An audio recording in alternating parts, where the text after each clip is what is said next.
¿qué tal? Le damos la bienvenida a todo el auditorio que el día de hoy nos está viendo desde Sitnova Hidalgo y Núcleo CTI a esta nueva sección de divulgadoras mexicanas, en donde tenemos de nueva cuenta como invitada a la doctora Rosa Ángeles Vázquez García. Bienvenida, doctora. Muchas gracias por la invitación. Al contrario, muchas gracias por presentarnos el día de hoy este tema con nosotros. Antes de que comencemos, invitamos a todo el auditorio a que nos haga llegar cualquier pregunta o comentario que tengan en la sección de comentarios de Facebook y también los invitamos a que compartan esta charla para que pueda llegar a más personas. Y también vamos a hablar un poquito de nuestra invitada del día de hoy. La doctora Rosa es profesora investigadora adscrita al área académica de Ciencias de la Tierra y Materiales con especialidad en materiales poliméricos. Es licenciada en Química Farmacobióloga por la Facultad de Ciencias Químicas por la Benemérita Universidad Autónoma de Puebla. Es doctora en Ciencias Químicas por la Facultad de Ciencias Químicas, también de la misma institución. Durante su doctorado realizó una estancia de un año en el Instituto de Química de la UNAM. En, Hace unos años realizó un postdoctorado en polímeros conjugados para la optoelectrónica en el Centro de Investigaciones en Química Aplicada en Saltillo, Coahuila. Las líneas de generación y aplicación del conocimiento que la doctora cultiva son la síntesis de polímeros y oligómeros conjugados con aplicaciones para la optoelectrónica en el campo de celdas solares, diodos, emisores de luz, materiales fotocrómicos, materiales fluorescentes como sensores, síntesis de materiales grafénicos, síntesis de iminas, poliminas como potenciales inhibidores de corrosión. De igual manera, en su carrera ha dirigido varias tesis de licenciatura, tesis de maestría, tiene actualmente 2 en proceso, ha dirigido 5 tesis doctorales y tiene 3 en proceso. Cuenta con la publicación de 32 artículos científicos JCR y 14 artículos arbitrados. Cuenta con el registro de 2 solicitudes de patente y pues bueno, ella el día de hoy nos viene a presentar una patente que acaba de obtener por la formulación mecacrómica a base de fenilvinil. Bueno, la doctora ahorita nos va a hablar un poquito más de eso y polímeros orgánicos y su uso como sensor de deformación. Doctora, sin más preámbulo, le cedemos los micrófonos.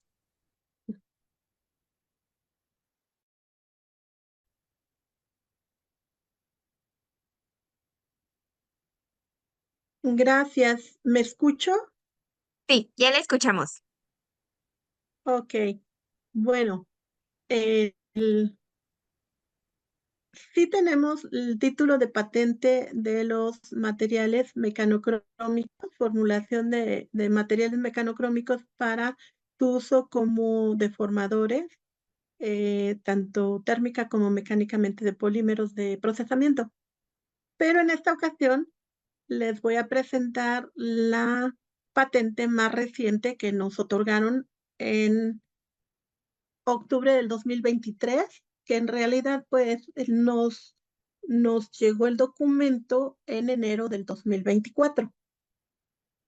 Y el título es Método de un paso para la obtención o producción de óxido de grafeno. Ya mi adscripción me hizo favor de presentarla, Ingrid. Y bueno, les menciono, este título de patente, el registro de la patente se realizó el 14 de diciembre del 2018 y fue hasta octubre del 2023 que se dio la fecha de expedición del título de patente, donde se dijo que era aprobado. Y esta tiene una permanencia o vigencia hasta el 13 de diciembre del 2038. Entonces, para aquellos que están incursionando en el área de las patentes, que tienen intención de patentar algo, pues les recomiendo sean pacientes y realicen su registro. Una vez que ya aparece en la página de economía, ustedes pueden hacer uso de la información en eventos, hacer difusión, publicar su artículo. Si ya realizaron alguna difusión, alguna divulgación, la escritura de la tesis fue presentada, entonces cuentan con un año para poder hacer el registro de su patente. De ninguna forma, porque se corre el rumor de que una vez que ya hiciste la divulgación, ya no podrías patentar. Sí puedes hacerlo, pero en los límites del tiempo. Y ya una vez que esté registrada, bueno, ya sin miedo, sin decir, puedo perder la oportunidad de presentar una patente, puedes realizarlo.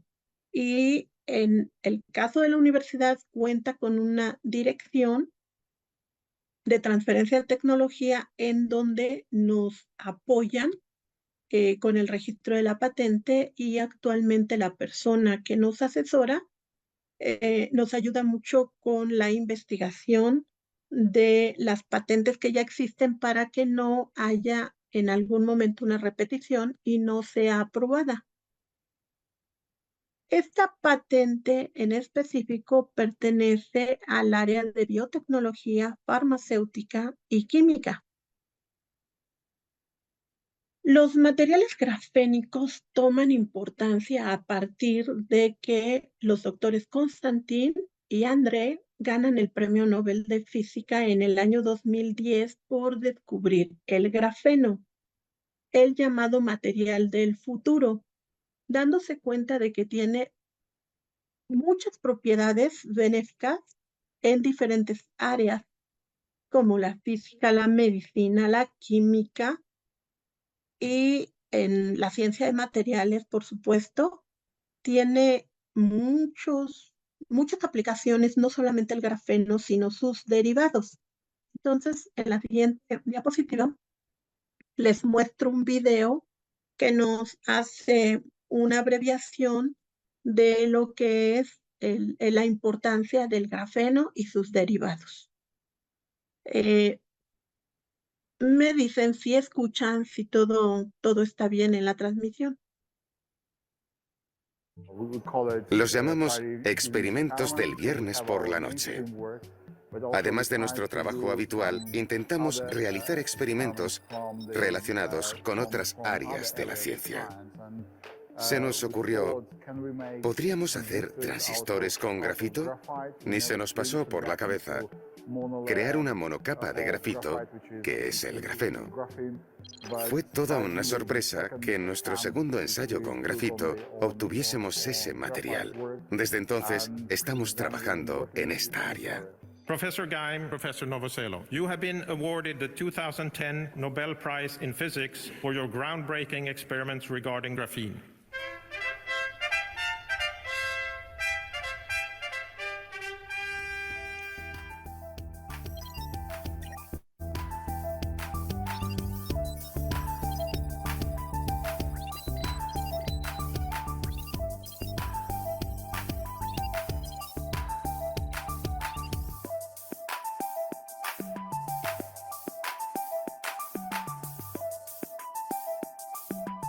Yo creo que en los próximos años veremos cómo se va introduciendo el grafeno en una nueva generación de productos.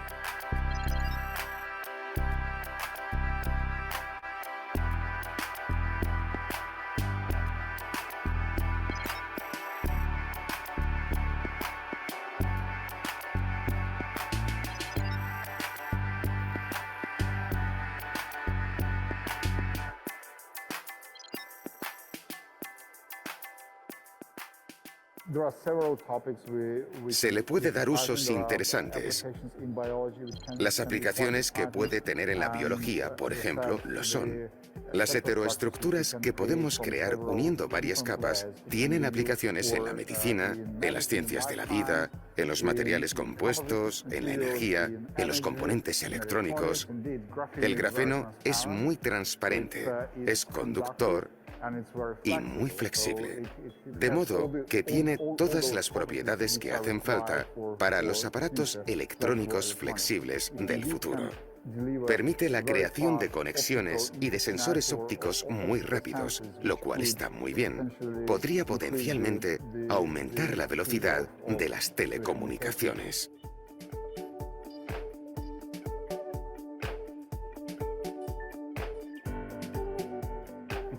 Sería un error considerarme como el adalid del grafeno, especialmente en los últimos años, ya que hemos descubierto que el grafeno no está solo. Hay toda una familia de cristales que se pueden crear con un átomo de grosor. Al estudiarlos, nos hemos dado cuenta de que el grafeno es solo una parte de esta familia. Preferimos hablar de cristales bidimensionales en general. Ahora nos interesan mucho las combinaciones entre estos cristales. Al ser capaces de controlar los parámetros de estas combinaciones con una capa de precisión, podemos encontrar aplicaciones aún más interesantes. Esta familia de cristales bidimensionales va mucho más allá de las capacidades del grafeno. Hay semiconductores, aislantes y hasta superconductores. Revisando la tecnología de los superconductores, hace 30 años se usaba silicio y otros materiales, mientras que ahora utilizamos media tabla periódica para fabricar semiconductores. Me emociona mucho la perspectiva de acabar con el dominio de un solo material que nos dicta las propiedades que podemos utilizar.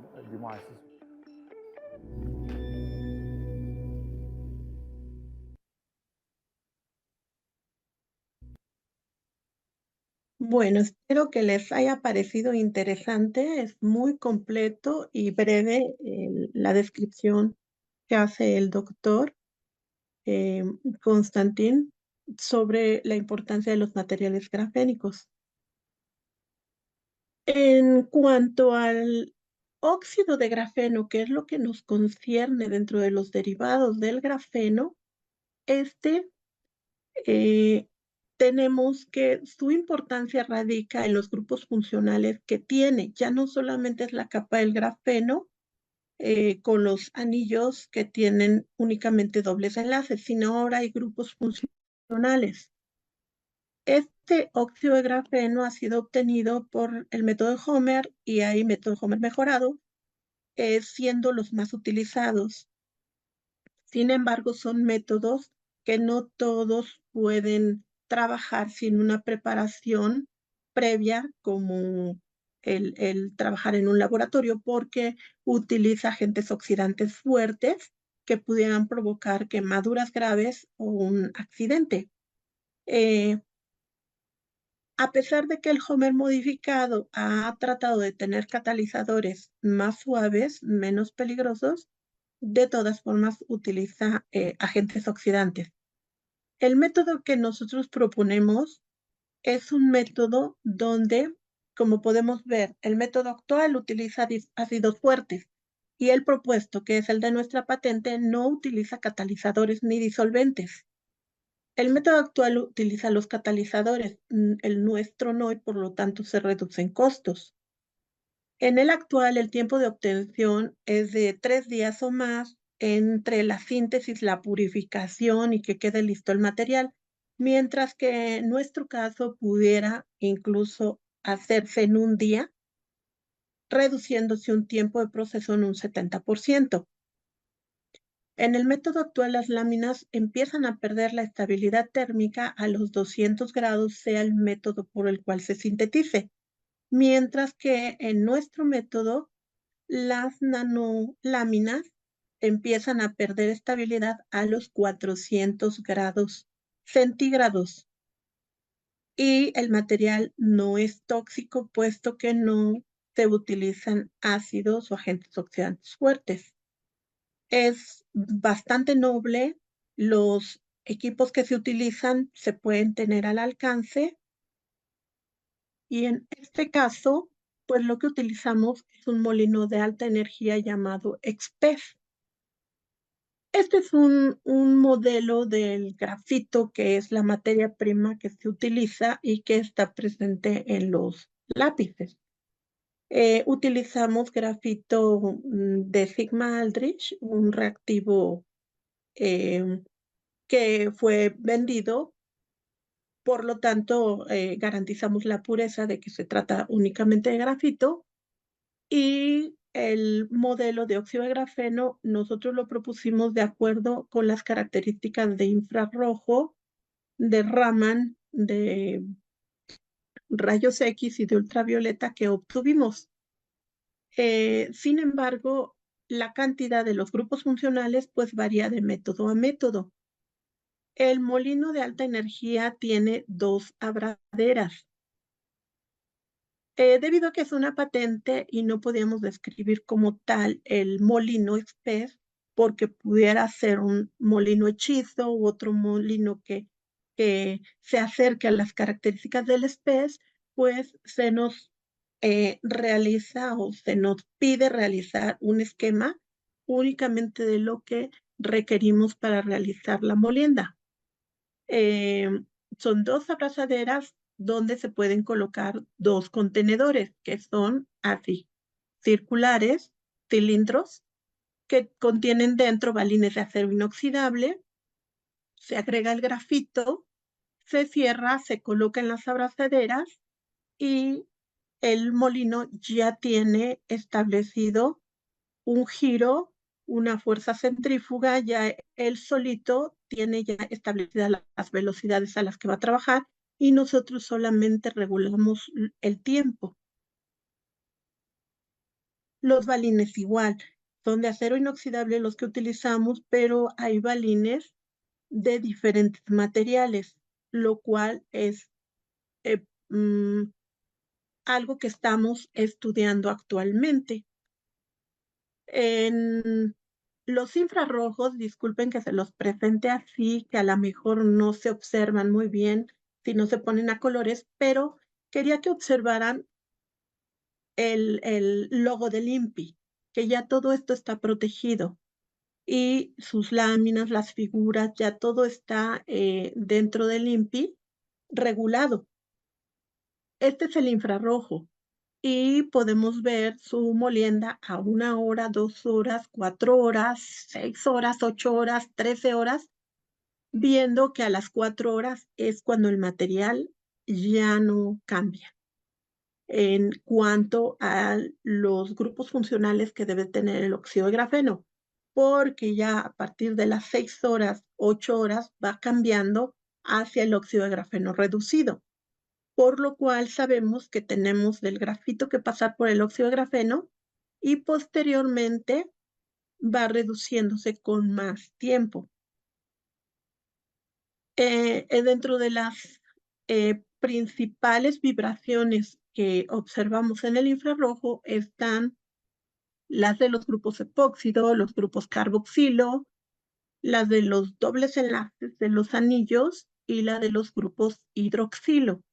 Entonces sabemos que ya es diferente al grafito y al óxido de grafito por la microscopía, ¿ok? Porque el número de capas se ha reducido. Esa es la diferencia entre el óxido de grafeno y el óxido de grafito. En cuanto a rayos X, nosotros tenemos ya establecida, referenciada, lo que es la señal o el pico en 13 o 12 que tenemos en ángulo para saber que ese es el óxido de grafeno, a diferencia del grafito que está a 26. Y el óxido de grafito, bueno, pues va ampliándose, va hinchándose y también el óxido de grafeno reducido va teniendo un corrimiento diferente al 12, 13 y hasta 16 de acuerdo a los diferentes métodos como se ha obtenido el óxido de grafeno y el número de grupos funcionales que tiene. Entonces, aquí cuando estudias estos materiales debes de tener mente abierta. Si alguien lo ha obtenido a 12 y ve que tú lo tienes en 14, bueno, no tienes nada. No, sí tienes que tener la mente abierta y saber que esto depende del método y depende de los grupos funcionales que tenga para tener un corrimiento o no. También depende del equipo de difracción de rayos X donde estés estudiando el material. Entonces ahí dice sonicado en suspensión y sonicado precipitado. Lo que precipita es el grafito. Lo que queda en suspensión o se llega a solubilizar es el óxido de grafeno, que es una ventaja. Como ya tiene grupos funcionales, entonces la solubilidad empieza a presentarse. Las nanoláminas, como les mencionaba, nos hacen la diferencia entre lo que es el óxido de grafito o el óxido de grafeno, porque a partir de 15 o más láminas, más capas, pues estamos en presencia del óxido de grafito. Y cuando estas disminuyen es el óxido de grafeno, de tal forma que sabemos que de acuerdo al premio Nobel, pues cuando él separa una capa, ahora él está con el grafeno. En cuanto a la estabilidad térmica, también, disculpen que se los presente así, pero con el sello del INPI, pues se hace más garantizable que es un análisis que ya fue aprobado. Entonces aquí podemos ver cómo la caída está en los 400 grados y sea el artículo que ustedes revisen, todos los anteriormente sintetizados caen a los 200 grados, lo cual nos indica que el óxido de grafeno que nosotros producimos por molienda mecánica es más estable térmicamente. En cuanto a la forma del óxido de grafeno, sus características físicas, podemos ver en los contenedores aquí abajo que el óxido de grafito, o más bien el grafito por sí solo, es muy brillante, es casi plateado y tiene forma de como de hojas, como un poco a pellet, pero no es un polvo como tal. Sí hay, dependiendo del grafito, diferentes formas, pero este tiene como unas leves láminas, pero son plateadas brillosas. Y cuando ya se obtiene el óxido de grafeno, pues es un polvo sin brillo. Y por supuesto, las propiedades de solubilidad, la caracterización nos indican que ya es un material diferente. Las ventajas de nuestro método es que hay una reducción del tiempo de procesamiento en un 70%, desde que se sintetiza hasta que tú lo obtienes ya limpio y seco. No se utilizan catalizadores ni disolventes y hay una reducción de costos. No es tóxico porque no utilizamos sustancias tóxicas. Y las nanoláminas de grafeno obtenidas o del óxido de grafeno obtenidas se asocian de tal forma que estabilizan la estabilidad térmica como lo vimos, hasta los 400 grados. Dentro de las aplicaciones, tiene un sinfín de aplicaciones de acuerdo al video que vimos. Una de ellas es protección contra la radiación ultravioleta. Cuando se le agrega un 2% de óxido de grafeno a una formulación de películas de celulosa, bloqueando hasta un 66.7% a los materiales, ¿no? Como por ejemplo los tanques, los tambos que se utilizan para el agua o todo lo que está expuesto al sol, y sin afectar la transmisión de la luz visible si ésta tiene que darse.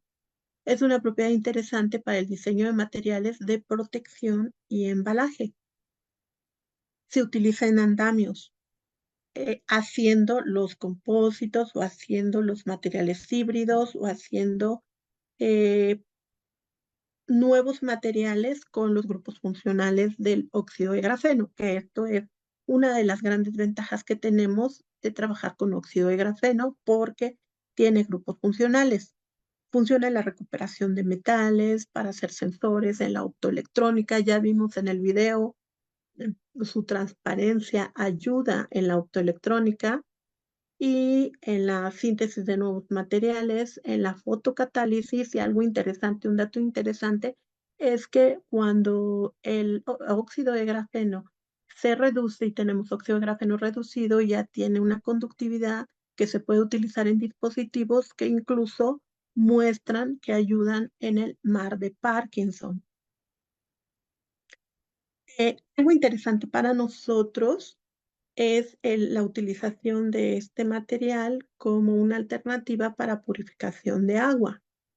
Tanto el óxido de grafeno como el óxido de grafeno reducido son nanoestructuras de carbono que tienen diferentes formas tridimensionales, multifuncionales, una gran cantidad de grupos funcionales. Como lo pueden ver, el óxido de grafeno reducido ya no tendría los grupos carboxilo, prácticamente serían epóxidos e hidroxilos. El óxido de grafeno sí podría tener carboxilos, grupo ceto, y en el caso del reducido, estos son los que se pierden, y entonces la forma de funcionalizar sería por los grupos hidroxilo. Ellos son excelentes agentes quelantes. El óxido de grafeno que tiene el grupo carboxilo es un agente quelante excelente. Entonces, puede funcionar para captar iones de metales. Bueno, les enseño cómo es que nos extienden el título de patente que está publicado en Economía con el logo del INPI. Se da el título, quiénes son los titulares, quiénes están como inventores, cuándo fue presentada, cuándo fue aprobada, el registro que tuvo, el título de patente que ahora tiene un código de barras para que pueda ser rastreable y verificable. Y nuestras reivindicaciones para cuando ustedes creen sus patentes, pues tienes que decir qué es lo que estás protegiendo y en este caso, pues para nosotros es el método para producir óxido de grafeno, caracterizado porque comprende el realizar una molienda mecánica de grafito durante un periodo de hasta 6 horas en un molino de bolas de alta energía en donde el molino se opera a 1725 revoluciones por minuto con movimiento y velocidad de 2/3 en 5.9 centímetros de ida y vuelta. Esto quiere decir que es un molino que no nada más va hacia un lado o hacia un movimiento. El express de alta energía tiene 5 grados de libertad, por lo cual no solamente afina el material, sino que produce una reacción química.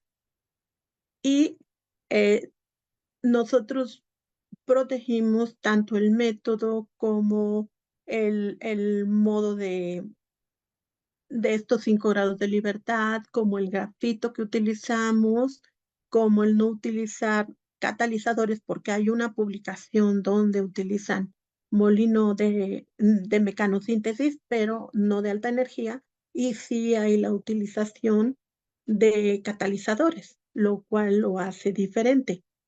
Se protegen las propiedades como la térmica, la solubilidad que presenta y el método de purificación. Entonces, esto es de interés, esto es alcanzable. Te invito a que si tienes temas que puedas registrar, que puedas patentar, lo realices para que puedas incursionar en este terreno que te coloca dentro de los inventores de México. Esta patente agradecemos a los inventores, que es una servidora, la doctora Karina Alemán Ayala, el doctor Víctor Manuel Castaño Meneses y el doctor Víctor Gerardo Ibarra García, quien fue estudiante de doctorado y quien hizo la propuesta que trabajamos y que gratamente nos llevó a esta patente. La doctora Karina es compañera en la universidad, el doctor Víctor Manuel Castaño es investigador de la UNAM. Gracias. Al contrario, doctora, muchas gracias por presentarnos, pues, esta invención, que se vea todo el trabajo que se está realizando. Es muy importante promover la investigación y sobre todo, pues, que sea aplicable, que en verdad solucione alguna problemática. De nueva cuenta, invitamos al auditorio a que nos hagan llegar sus preguntas, pero mientras, doctora, ¿podría comentarnos cuál han sido los procesos o cuál ha sido algunos de los obstáculos que se han presentado durante este proceso, desde la creación hasta la obtención de la patente? Sí, pues ahora se dice muy fácil, ¿no? Coloco tanto con las bolas en el molino, de tal material, en tal tiempo, se purifica de tal forma, pero esto fue un proceso largo, ¿no? Prácticamente abarcó la tesis doctoral de Víctor, ahora doctor y también catedrático en otra universidad, pero el tiempo en lo que pudimos decir, tenemos el material, no es muy corto, sin embargo, la línea se abre y ahora ya hemos mejorado. Ahora sabemos que a lo mejor utilizando algún catalizador que no sea un oxidante fuerte, incluso podemos tener un rendimiento superior, pero esto lo estamos todavía puliendo. Sí, y bueno, pueden ver que nos tardamos 5 años que nos dieran el título de patente. La otra patente de la formulación mecanocrómica tardamos 7 años. Entonces hay que tener paciencia. Muy bien, doctora. Y cuéntenos cuál ha sido la mejor parte del proceso, la que usted haya disfrutado más.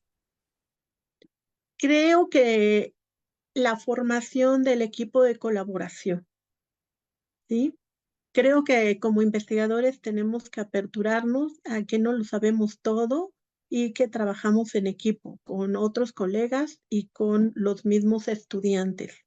Escuchar, ver, yo creo que podría funcionar por aquí, yo tengo esto, ¿por qué no lo probamos, no? Y entonces muchas cabezas como que disminuyen también los tiempos de pérdida que se tienen en cuanto a no puedo obtener el material, ¿no? Y después te das cuenta que simplemente era algo que no estabas viendo tú. Muchas gracias, doctora. Eh, ¿Cuál considera que podría ser la problemática ante que no se generan las suficientes patentes eh, desde el estado de Hidalgo? Yo creo que en mi caso empecé a patentar porque la doctora Sofía Vázquez de la Universidad de Nuevo León, que ha trabajado en empresas, en industria, me dio esta mentalidad, porque pues para cuando eres investigador y no realizas patentes o no realizas colaboraciones externas, nuestra preocupación es el Sistema Nacional de Investigadores. Tienes que publicar. Y entonces como que esta idea de, no, si patento no puedo publicar, y entonces ¿qué hago? ¿Cómo me mantengo? ¿Cómo me sostengo? Pues se ha vuelto el principal obstáculo. Es algo mental. En realidad sí puedes publicar, solo registra y después eres libre de hacer divulgación de tu invención. La otra, creer que no todo es patentable. Por eso nos acercamos con los expertos, llamamos a los que saben del sistema de patentes para que nos den las perspectivas, la dirección, la ejecución y ellos mismos nos digan, a ver, tú no lo estás viendo, pero sí tienes algo novedoso, tiene que ser novedoso, original, algo que se proponga. Y si nosotros vemos, hay diferentes empresas, hay una muy grande que se dedica a puros materiales grafénicos. Y ahora con esta patente tenemos el apoyo de la Dirección de Transferencia eh, que nos está viendo el proceso, el seguimiento en pasos y la posible vinculación con esta empresa para que nos den permiso de colaborar y hacer más investigación o que los estudiantes vayan, ¿no? Los equipos que también de caracterización. Eso nos detiene mucho porque si no lo tenemos hay que ver en dónde. Y luego las colaboraciones, por supuesto que son importantes. Si alguien me hace favor de sacar un experimento, por supuesto que debería de ir en el artículo, pero luego te encuentras artículos de 13, 10, 15 personas y o sea, va perdiendo su importancia, aunque sí tiene importancia porque cada quien juega su rol. ¿No? Pero sí, estos son los principales las principales problemáticas a las que nos enfrentamos, pero hay que hacer un cambio de visión y hacerlo. Claro que sí, doctora, muchas gracias. No sé de qué manera le gustaría terminar con esta sección. No sé si haya preguntas, si hayan dejado preguntas. Por mi parte, a mí me gustaría también agradecer al equipo porque en la siguiente patente, bueno, en esta también participó el doctor Demetrio del ININ, del Instituto Nacional de Ciencias Nucleares. Nos apoyó mucho con la microscopía, con la difracción de rayos X, con AFM y la doctora Victoria Alma Victoria Sánchez, que ahora está haciendo su postdoctorado en la UNAM y que también fue importante en esta invención, pero su nombre aparece en la del óxido de grafeno reducido. y la doctora María Aurora Veloz, que también hemos trabajado con el óxido de grafeno para tener nuevos materiales que ahorita estamos estudiando, y los chicos que formaron parte del proyecto integrador. Siempre a los estudiantes, ¿no? Mucho cariño, respeto y agradecimiento.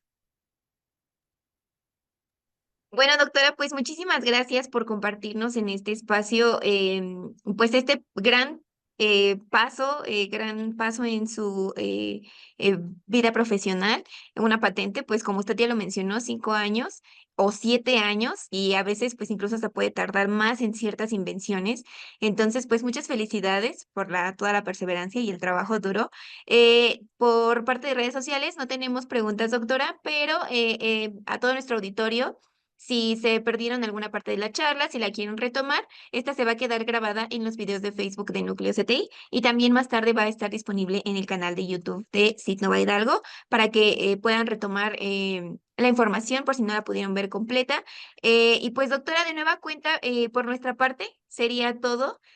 Muchas gracias a nombre del doctor Francisco Patiño Cardona, quien es el director general de aquí de Sitnova, por presentarnos esta invención. Muchas gracias. Muchas gracias a ustedes. Igual, hazle llegar mi agradecimiento. Claro que sí, doctora. Y pues bueno, a todo nuestro auditorio, que tengan excelente día. Gracias.